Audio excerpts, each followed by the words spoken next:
اسبغ بن نباتہ کہتے ہیں کہ 5 زانیوں کو حضرت عمر رضی اللہ عنہ کے پاس لایا گیا۔ حضرت عمر رضی اللہ عنہ نے ہر ایک پر حد جاری کرنے کا حکم دیا۔ حضرت علی علیہ السلام وہاں پر موجود تھے۔ آپ رضی اللہ تعالیٰ نے عمر رضی اللہ تعالیٰ سے فرمایا کہ اس کا حکم اس طرح نہیں ہے۔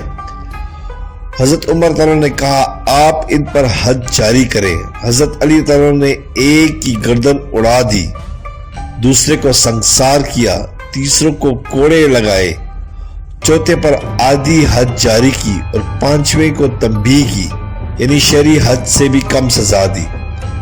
حضرت عمر تعالیٰ اس حکم سے حیران ہو کر رہ گئے اور لوگوں نے بھی تعجب کیا کہ عمر تعالیٰ نے کہا اے یا ابا الحسن، آپ نے 5 افراد پر ایک ہی واقعے میں مختلف حد جاری کی۔ آپ رضی اللہ نے فرمایا پہلا فرد اہل ذمہ تھا، وہ اپنے ذمے سے خارج ہو چکا تھا، اس پر تلوار کے علاوہ کوئی اور حد نہیں تھی۔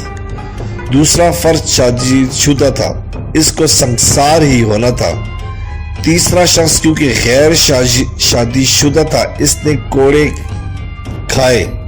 چوتھا فرد کیونکہ غلام تھا، اس پر آدھی حد جاری کی گئی، اور جو 5واں شخص تھا وہ پاگل تھا، اس لیے اس پر حد جاری نہیں کی گئی۔